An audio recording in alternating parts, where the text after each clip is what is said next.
Buenas tardes.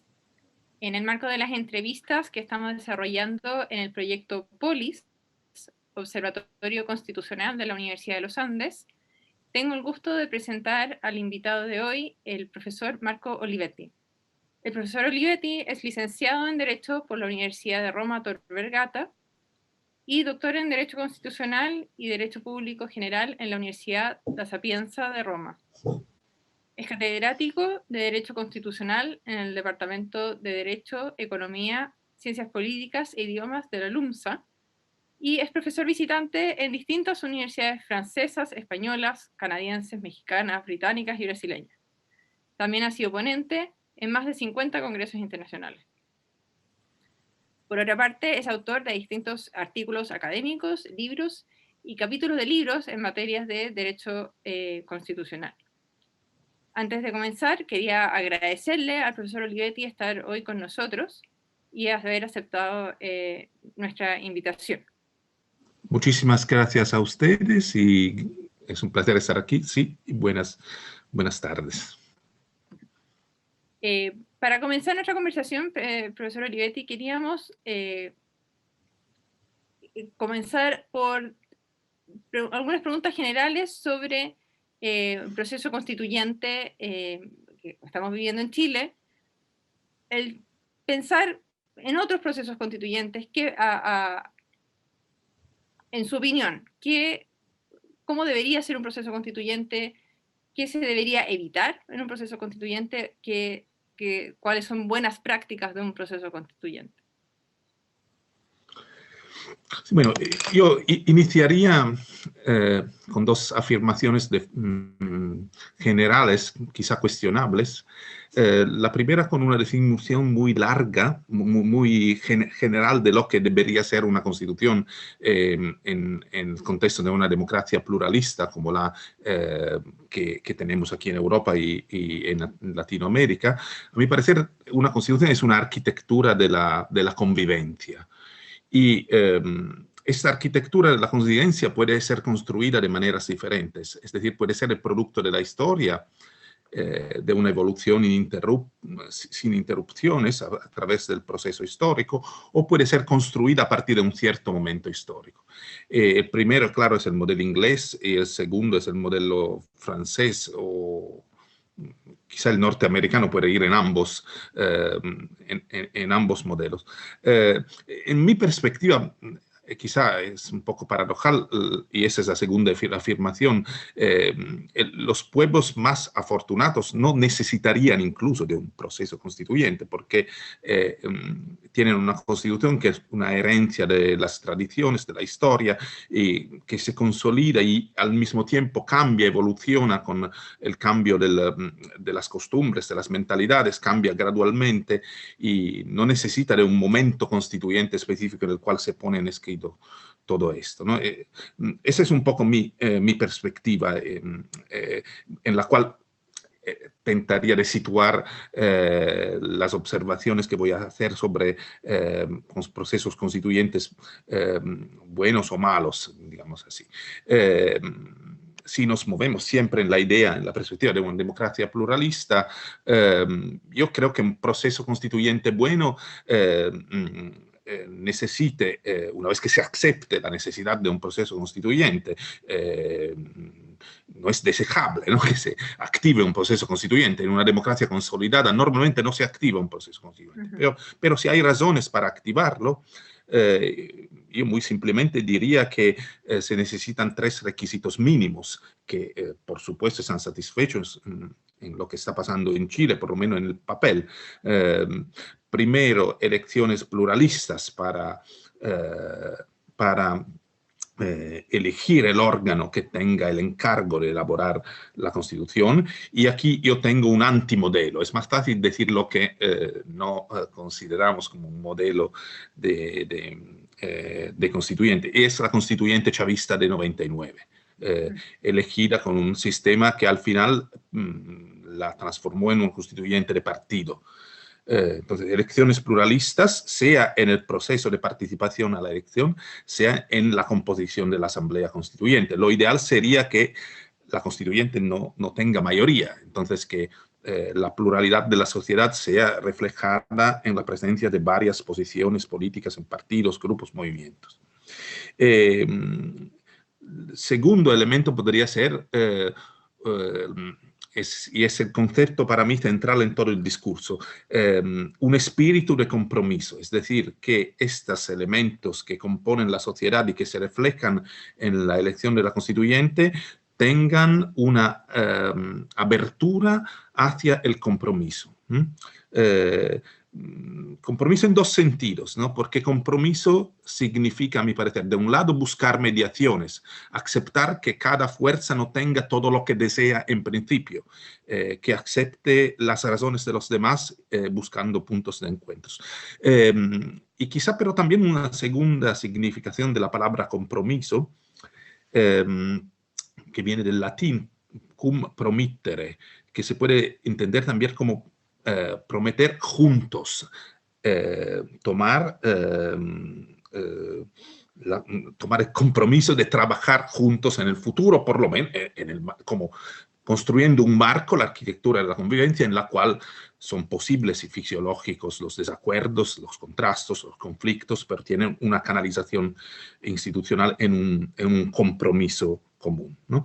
Entonces, eso es un asunto de espíritu y de reglas. Espíritu significa una abertura hacia la comprensión de los demás, el encuentro con posiciones diferentes. Y reglas que lo permitan, a mi parecer, en la ley que ha activado, en la ley de reforma constitucional que ha activado el proceso constituyente chileno, hay una regla de este tipo que, como todas reglas en sus detalles, puede ser contestada, pero sin embargo, a mi parecer,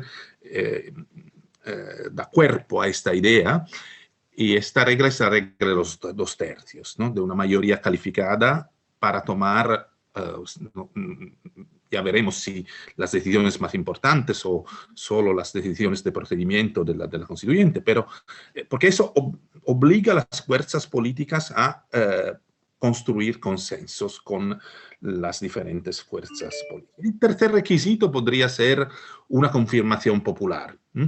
Entonces, elecciones pluralistas y composición pluralista del órgano, espíritu de compromiso y confirmación popular con un voto después de la aprobación del texto que sea aceptado por la ciudadanía, y sería deseable también que la ciudadanía sea involucrada especialmente, no sé, en compartir el texto después de su aprobación, de manera que sea discutido no solo en los medios, como inevitablemente pasa, pero sino también a nivel territorial o en las universidades, en las instituciones, la prensa, todo esto. Eso podría ser una idea muy simple de base de lo que podría ser un buen proceso constituyente. Sin embargo, yo quiero subrayar esto: no siempre un buen proceso constituyente produce una buena constitución. Todo eso es necesario, pero no es siempre suficiente, porque una constitución es buena, y buena no es simplemente una valoración subjetiva de gusto, ¿no? Corresponde a esta idea de una arquitectura para la convivencia y también a una cierta estabilidad en el tiempo. Es buena si se legitima en la práctica, porque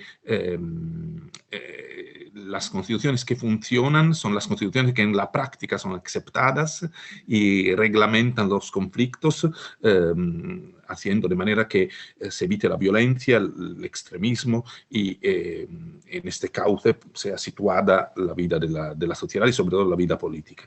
Y haré un ejemplo desde este punto de vista, haciendo referencia al segundo posguerra de Europa, el lugar donde yo vivo. Después de la Segunda Guerra Mundial, con el gran trauma, 60 millones de muertos en todo el mundo, muchos de estos muertos fueron en Europa, muchos países adoptaron nuevas constituciones. Y 3 de los 4 países más grandes, con la excepción de Inglaterra, que no tiene una constitución escrita, escribieron su nueva constitución. Y la primera fue Francia en 46, la segunda fue Italia, que acabó al final de 47, inicio de 48, y la tercera fue Alemania en 49. Y estas 3 constituciones tienen una importancia trascendente porque pueden ser consideradas como el modelo del constitucionalismo liberal-demócrata del siglo XX, ya que, claro, tenían un modelo anterior en las adoptadas después de la Primera Guerra Mundial, donde habían sido aprobadas varias constituciones importantes, como la de Weimar, de Checoslovaquia, de Yugoslavia. Sin embargo, esas no funcionaron en la práctica, ¿no? Eso es, eran buenas constituciones, pero no buenas en la práctica. Pero la comparación que yo quiero intentar es entre estos 3 procesos constituyentes que acabo de mencionar, Francia, Alemania y Italia, la vitalidad, la fuerza de las constituciones que producieron. Bueno, el proceso constituyente que más corresponde a los principios que yo mencionaba antes era quizá el francés, porque elección de una asamblea constituyente, pluralista, con diferentes fuerzas, y después confirmación con referéndum. Incluso pasó que después de la elección de la constituyente, el primer referéndum sobre el texto constitucional rechazó el texto de la Constitución. Fue necesario elegir una segunda asamblea constituyente y esta vez en 46 la Constitución fue aprobada. En Italia, elección pluralista también de la asamblea constituyente, pero sin referéndum. Y en Alemania, ninguna elección de asamblea constituyente, simplemente fue un consejo parlamentario que representaba los parlamentos de los llamados Länder, es decir, de las regiones alemanas. Entonces, yo diría que desde el punto de vista del tipo de proceso constituyente, el mejor era el primero, porque incluía democracia representativa, democracia directa y pluralismo. En segundo lugar, el segundo, el italiano, democracia representativa, pluralista, pero sin referéndum, y el tercero el alemán, porque no tenía la legitimación democrática de una asamblea elegida directamente como asamblea constituyente.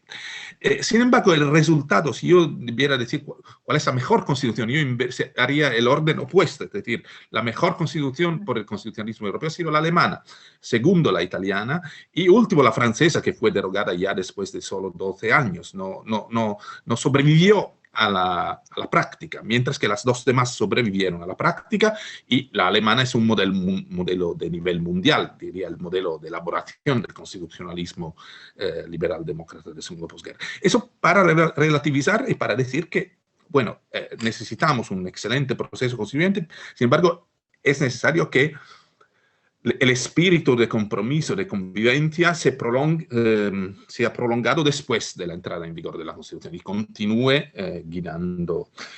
Y no sé si puedo decir una última cosa, es que hay un espíritu que tiene que estar ausente, a mi parecer, de una buena Constitución, y es el espíritu jacobino, es decir, la idea de un proyecto abstracto de sociedad soportado de manera muy fuerte por una minoría bien organizada, que consiga imponer ese proyecto a la sociedad. Claro que tal vez las constituciones surgen no en contextos de democracia consolidada como el de Chile de hoy, sino en momentos de crisis. Entonces hay que refundar y hay ganadores y perdedores antes de la constitución. Entonces tenemos constituciones de ganadores, de vencedores, en vez de constituciones de compromiso, a los cuales va mi preferencia. Sin embargo, creo que la tentación de rehacer el mundo desde el fundamento siempre es peligrosa. Si no toma en cuenta de la complejidad de la realidad, de la historia. Claro que se puede entender que después de una derrota militar, de una catástrofe, ¿no? Frecuentemente las constituciones se aprueban en estos contextos. Italia y Alemania después de la Segunda Guerra Mundial. La misma Francia estaba del lado de los vencedores, pero solo por lo que había hecho De Gaulle, había también sido derrotada en la primera fase de la guerra. Entonces, eso genera una tendencia a la refundación desde cero. Y eso es, a mi parecer, un poco peligroso siempre, ¿no? Porque hay que situar las instituciones en la historia y darle raíces en la realidad y en la sociedad, de manera que ese espíritu de compromiso, que a mi parecer es la idea central de una buena constitución, sea un espíritu que conduce la vida constitucional ordinaria. No sé si eso es una respuesta un poco genérica a esta primera pregunta. Creo que responde muy bien a lo que estábamos buscando. Tomando esta idea que usted decía de constituciones exitosas o constituciones buenas, ¿qué debería tratar, qué temas debería tratar una constitución para ser exitosa, para ser una buena constitución? O sea, ¿qué temas no deberían estar sí o sí en este nuevo texto? Bueno, la respuesta que más simple, con la cual podemos iniciar sobre este argumento, es que normalmente las constituciones tienen por lo menos dos contenidos: organizar los poderes públicos, los poderes políticos, y reglamentar los derechos fundamentales y los deberes tal vez fundamentales de los ciudadanos. Esa es la definición que encontramos en la Declaración de Derechos del Hombre y del Hombre y del Ciudadano de 1789, garantizar los derechos y separar los poderes, ¿no? Eso sigue siendo la idea de base, a mi parecer, ¿no? No es que eso haya cambiado. Yo añadiría, sin embargo, las constituciones de hoy, del inicio del siglo XXI y de la segunda mitad del siglo XX, tienen un contenido más complejo, que inicia siempre con esos asuntos, que eso es el centro de una constitución. Sin embargo, hay también otros elementos y también otra función, ¿no? Una constitución hoy es, en cierto sentido, un documento de identidad colectiva, ¿no? Como el documento individual que cada uno de nosotros tiene en su país para identificarlo. Como colectividad tenemos este documento de identidad colectiva que es nuestra constitución, cuando es una constitución bien escrita, ¿no? Porque también es importante que sea una constitución que los ciudadanos puedan entender. Justamente, normalmente las constituciones, incluso la primera, la de Estados Unidos, no fueron escritas por profesores de derecho. Había algunos en la constituyente de Filadelfia, Madison sabía de derecho, pero la mayoría eran laicos, en el sentido que no eran curas técnicos expertos de derecho constitucional, ¿no? Y eso sigue siendo verdad también por las constituciones más recientes, a pesar de que la contribución que pueden dar los constitucionalistas, los cienciados políticos, es importante para organizar un poquito el trabajo, ¿no? Entonces, fundar y organizar el poder y limitarlo, garantizando los derechos fundamentales, pero también construir un documento de identidad colectiva. Es aquella función de la Constitución que Smend definía en el siglo XX, ¿no? Como instrumento de integración cultural de la colectividad, ¿no? Dicho esto, en las constituciones contemporáneas es bien sabido que hay una tendencia hacia el crecimiento de las dimensiones de las constituciones más recientes, y eso es evidente en muchas constituciones de Latinoamérica y no solo de Latinoamérica. En este contexto, yo diría de un lado que hay unos riesgos que hay que tomar en cuenta para evitarlo. El primer riesgo es de prometer demasiado. La Constitución como libro de los sueños, ¿no? Todos los deseos, aspiraciones que existen en la sociedad se ponen en la Constitución y se da el encargo a las instituciones del Estado de trabajar para realizarla. No es que eso sea malo en sí, es que hay el riesgo de producir constituciones irreales, constituciones que no corresponden a la realidad constitucional de un país. Claro que Chile es un país muy desarrollado, quizá el más desarrollado del mundo latinoamericano, y entonces necesita de aspiraciones elevadas, ¿no?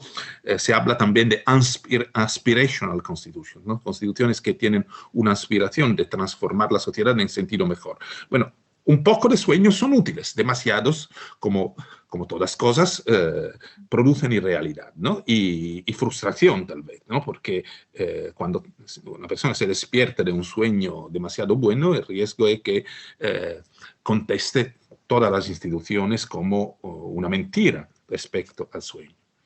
Y segundo riesgo, a mi parecer, es, lo definiría con unas palabras de un artículo inglés norteamericano, disculpen, constitutionalizing everything, es decir, constitucionalizar todo, ¿no?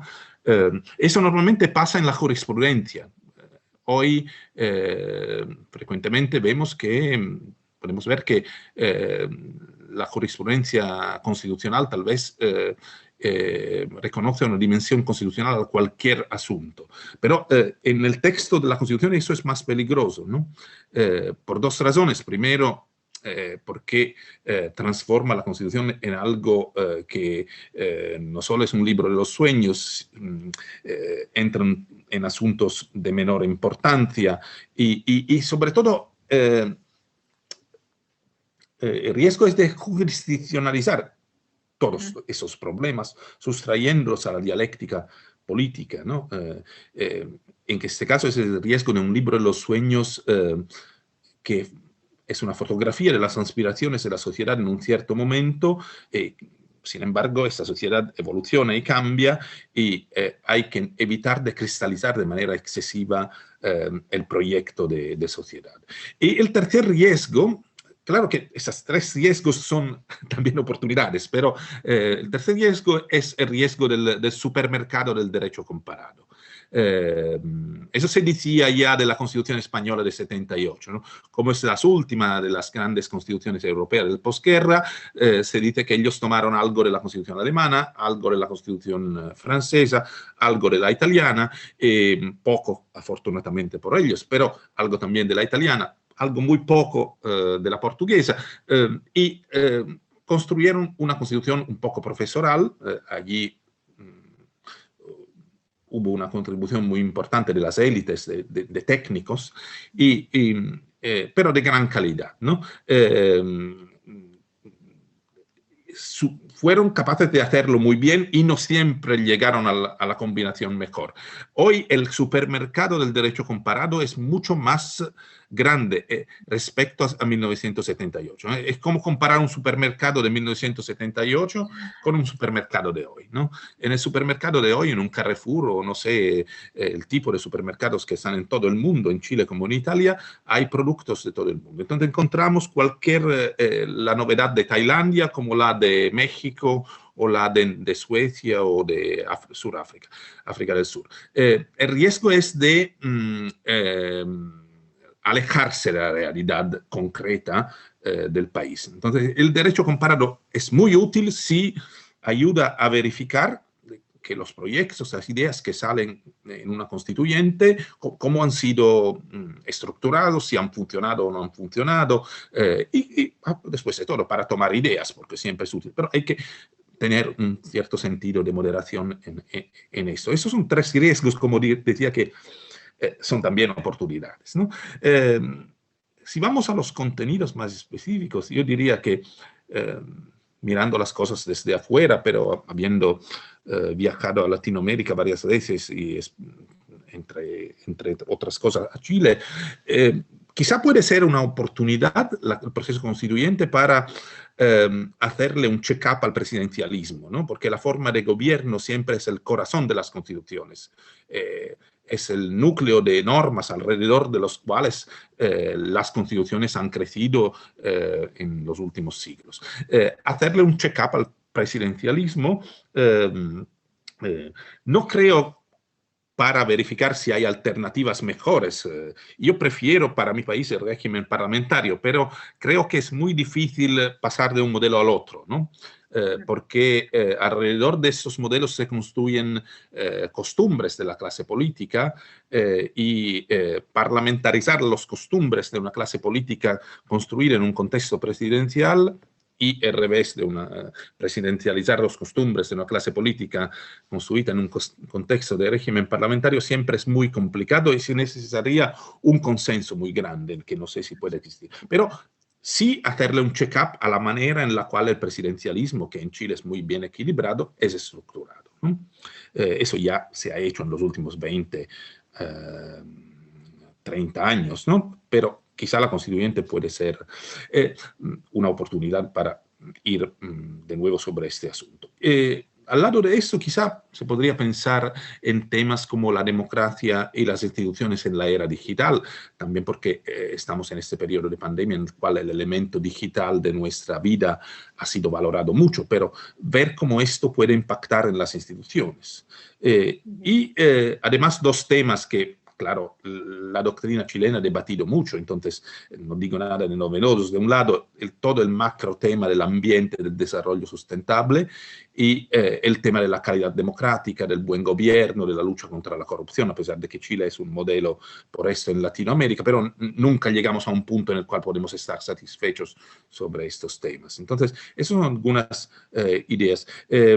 Y en los derechos, claro que es otro gran tema, también allí yo sería un poco prudente. Claro, hay que asumir la herencia de toda la grande tradición de los derechos fundamentales, intentar crear algo de nuevo, pero siempre con prudencia, porque un nuevo derecho significa una nueva obligación por alguien. Y entonces un nuevo deber, y entonces impactar tal vez sobre derechos ya reconocidos y tradicionales y fundamentales en una cierta sociedad. No sé si esto puede ser también un pequeño esquema de algunos temas. ¿Sí?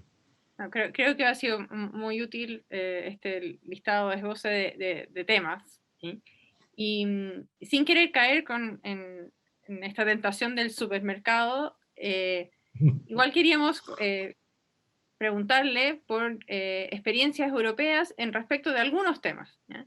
En concreto, sabemos que usted ha escrito sobre democracia representativa y directa, y en el debate chileno algunos han planteado que la Constitución debería consagrar algún mecanismo de democracia directa, al estilo de ciertos países de Europa. Entonces queríamos preguntarle a usted cómo ve usted que han funcionado estos mecanismos y cuáles, porque hay distintos mecanismos, han sido los más eficientes, a su parecer. Bueno, es una pregunta muy interesante, muy compleja también. Yo lo que diría, haría una observación general para después llegar a unos puntos más específicos. A mi parecer, las instituciones de democracia directa son útiles en el contexto de la democracia pluralista contemporánea, pero si miramos a estas instituciones en la perspectiva de Montesquieu o de Madison y no en la perspectiva de Rousseau. Y intento de explicar lo que quiero decir, ¿no? La perspectiva de Madison y de Montesquieu es la de equilibrar un sistema de poderes con frenos y contrapoderes. La perspectiva de Rousseau es la idea que la verdadera democracia es el pueblo que decide y las instituciones son un instrumento de la decisión popular directa. Entonces, si miramos a las instituciones de democracia directa como la verdadera democracia, bueno, yo no comparto esa visión, ¿no? Creo que eso puede ser peligroso, especialmente en un tiempo mundial en el cual a nivel mundial el populismo crece cada día, los referéndums, las iniciativas legislativas populares, el recall, todas estas técnicas que tienen un gran valor y una gran utilidad pueden ser el instrumento del populismo constitucional. Y entonces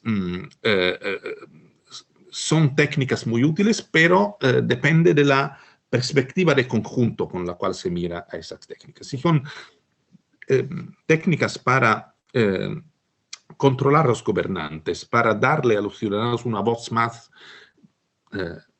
al lado de la que ya tienen con las elecciones de los diferentes niveles de gobierno, municipal, regional, estatal.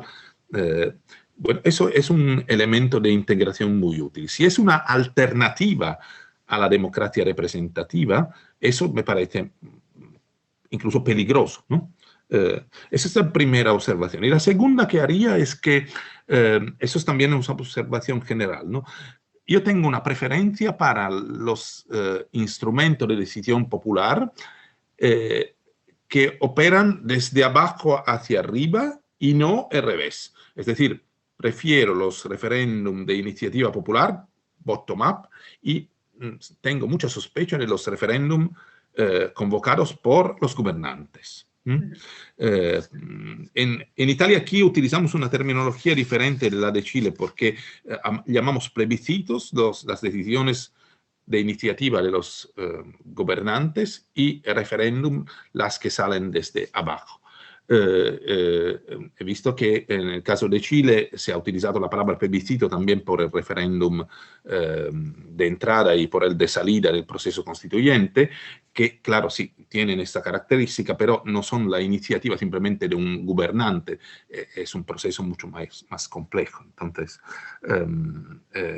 creo que tenemos una definición diferente del concepto de plebiscito que en Italia es negativa, mientras que a Chile no tiene esta significación negativa. Eso es lo que yo quería decir. Entonces, en este contexto, esos dos elementos, técnicas de democracia directa como instrumento para controlar y corregir a los representantes, pero manteniendo firme la idea que la democracia es representativa, que los ciudadanos ejercen sus derechos de participación, en primer lugar, a través de las elecciones a los diferentes niveles. Y que, claro, tienen también estos instrumentos y, si queremos, también los instrumentos de democracia deliberativa de última generación, como el debate público y estas cosas. Pero la naturaleza representativa de la democracia no es puesta en cuestión porque solo allí es posible la compresencia de posiciones diferentes, el diálogo entre las diferentes fuerzas sociales, ¿no? Mientras que el referéndum, entre otras cosas, tiene el riesgo de dar la ilusión que hay una sola voz sobre un cierto asunto, lo que siempre es equivocado en una democracia y en un sistema complejo como son nuestras sociedades. Si miramos a las experiencias europeas, tenemos ejemplos muy diferentes, porque dejando de lado Suiza, que es el único país en el cual hay una práctica de referéndum continua, ¿no? Que lleva a decidir 3, 4 veces por año sobre 3, 4 asuntos cada vez, y que sin embargo sigue siendo una democracia representativa con instrumentos de democracia directa. Pero si dejamos de lado el caso de Suiza, por sus particularidades y por la gran tradición histórica sobre este elemento, en general el referéndum es un instrumento relativamente marginal en Europa, y quizá la excepción en esto es Italia, porque nosotros hemos tenido desde 1970 algo entre 60 y 70 votaciones de referéndum, la mayoría legislativos y en la minoría constitucionales. Los legislativos son referéndum de iniciativa popular, es decir, en un país de 60 millones de habitantes, 500.000 electores pueden proponer la abrogación de una ley, no la adopción de una nueva ley. Eso es un instrumento de corrección de la democracia representativa, que ha tenido como consecuencia que todos los grandes asuntos que han dividido nuestra sociedad en el último medio siglo, en los 50 años desde cuando la ley sobre el referéndum fue aprobada, en 1970, todas las grandes cuestiones, divorcio, aborto, fecundación asistida, centrales nucleares, caza, financiación de los partidos políticos, derecho al trabajo, reforma electoral, han pasado por una consulta referendaria, lo cual no siempre ha producido resultados que se puedan compartir. Sin embargo, también en asuntos que han dividido muy a la sociedad, han legitimado la solución, ¿no? Han dado una legitimación democrática que ha estabilizado las soluciones que ya se habían adoptado en el proceso representativo. Y esto creo que en comparación con, por ejemplo, con la democracia española, que es nuestro término de comparación más fácil en Europa, creo que es un elemento de riqueza mayor del sistema institucional, a pesar de que tiene también desventaja. Por ejemplo, Italia ha sido uno de los pocos países que ha abandonado la técnica nuclear en la producción de energía antes de los demás países, con desventajas económicas y de competitividad, porque en un referéndum se había decidido esto, ¿no? Pero, bueno, eso es lo que me parece poder decir sobre este asunto de la democracia directa. Sí. Y justamente usted hablaba de la importancia de la representatividad, y esto está muy relacionado con la representatividad con el tema de los sistemas electorales, ¿no? Porque para tener representatividad, una democracia representativa influye mucho el qué sistema electoral se tenga para elegir a esos representantes, ¿no?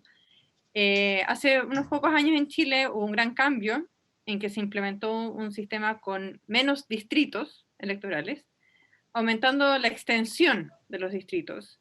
Y algunos han señalado que esto habría causado una mayor desconexión entre los políticos elegidos y esos distritos, ¿no? Y esos electores. No sé si nos podría dar una mirada general del tema del sistema electoral, de distritaje, de la extensión territorial de los distritos electorales o algo que a usted le parezca iluminador en esta materia.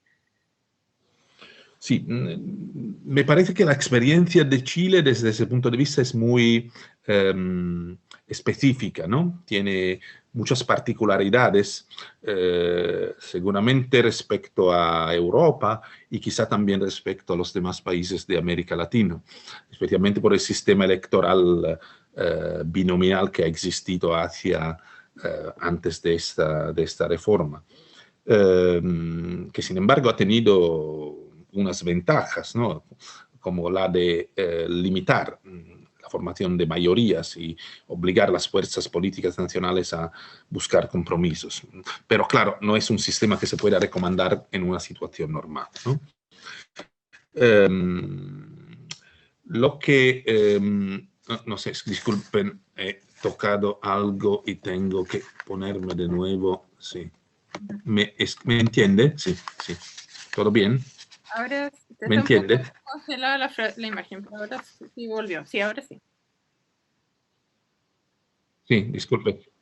No, he tocado un botón de la computadora sin quererlo y... No, estamos bien, ahora se escucha bien. Ah, bien, bien, bien, perfecto. Entonces, volviendo a ese asunto de los sistemas electorales y de los distritos. Claro que decir algo sobre un sistema electoral necesita tomar en cuenta qué tipo de sistema de gobierno se adopta, ¿no? Porque en una democracia parlamentaria el sistema electoral tiene que producir una mayoría de la cual sale el gobierno. Mientras que en un sistema presidencial el presidente se elige de manera independiente de la elección del Parlamento y entonces el sistema electoral no tiene que dar una contestación al problema de la elección del gobierno porque se elige directamente el jefe del poder ejecutivo. Y solo pone los dos problemas clásicos. De un lado, la representatividad, del otro lado, la gobernabilidad, es decir, de que exista una mayoría que pueda relacionarse con el presidente, pero no hay también la necesidad de producir el poder ejecutivo. Claro que ninguna solución es perfecta, ¿no? Un distrito electoral pequeño favorece una mayor cercanía entre el diputado y sus electores.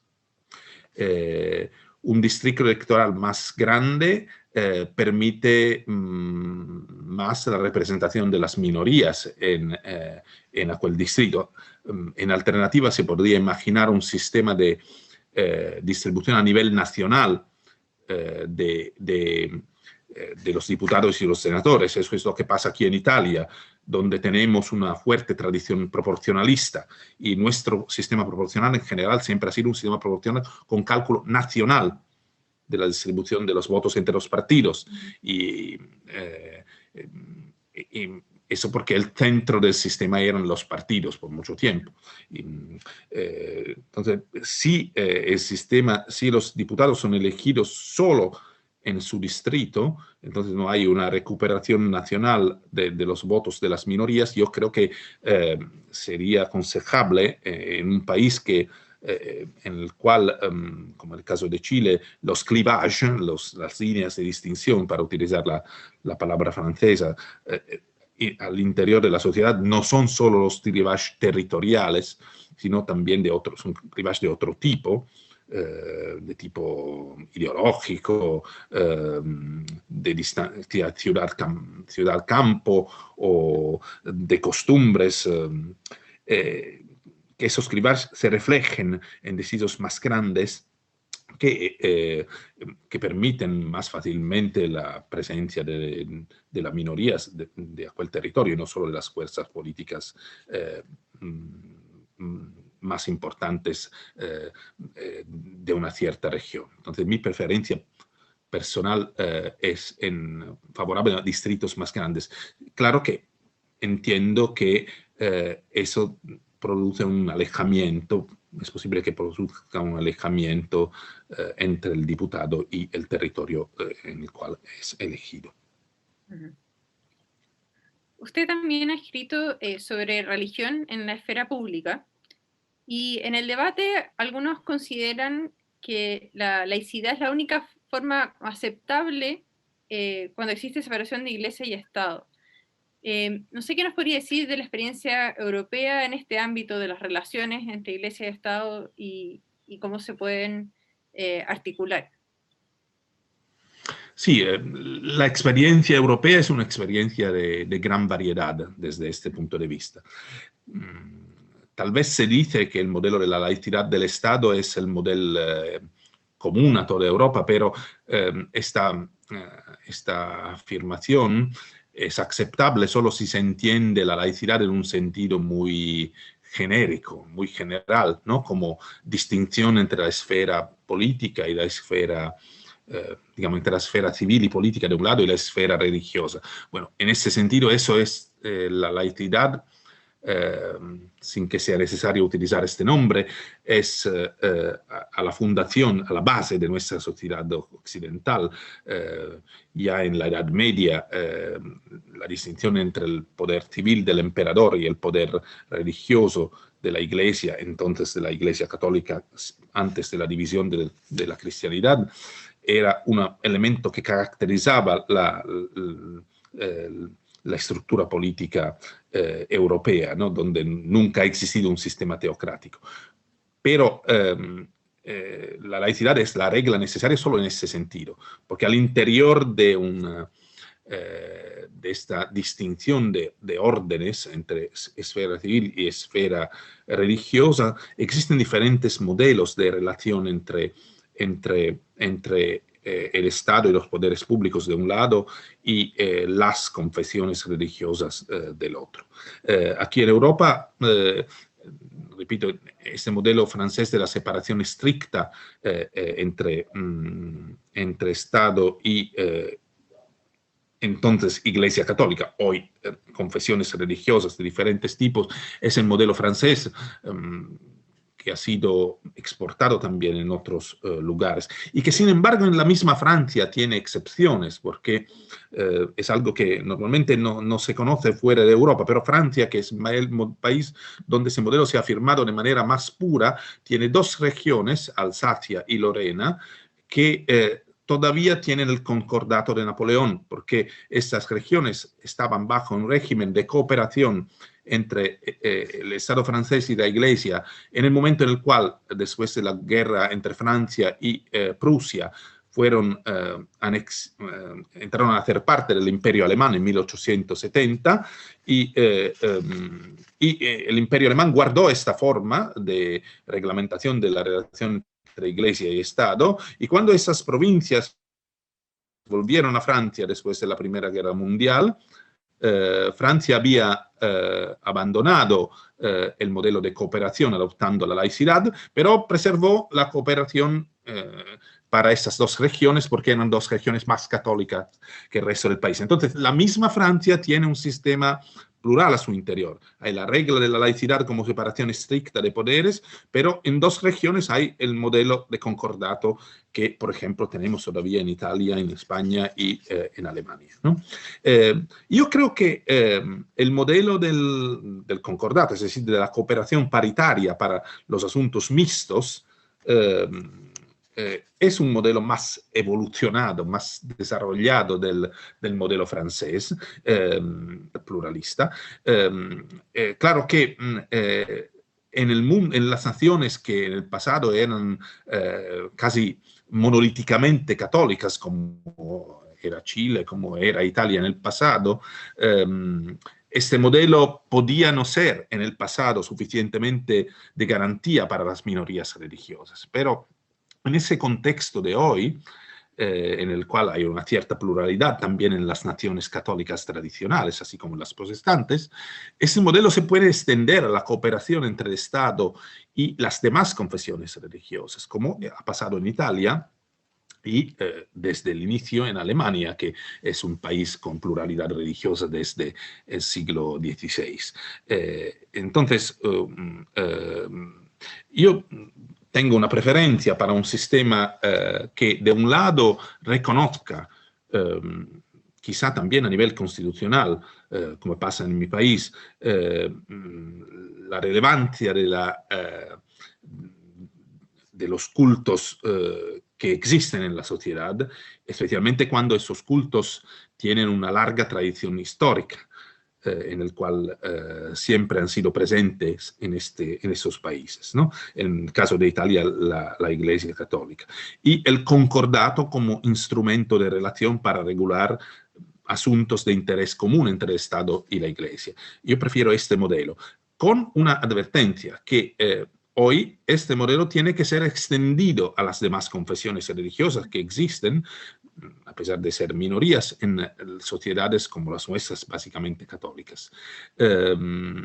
Y eso en Italia en los últimos 40 años ha funcionado razonablemente bien. Entonces hay que adaptar los instrumentos de relación entre el Estado y la confesión religiosa de mayoría a las relaciones entre el Estado y las demás confesiones religiosas. Eso, claro, es evidente en un marco general de libertad religiosa, que hoy es un principio reconocido por todos, incluida la Iglesia Católica y las demás confesiones, el marco de libertad religiosa. Pero la libertad religiosa puede ser entendida como una manera para destruir las religiones o como manera para reconocer lo que existe. Yo la entiendo de esta segunda manera. Por supuesto, incluye también la libertad de lo que no se reconoce en ninguna religión, porque es la vertiente negativa de cualquier religión, ¿no?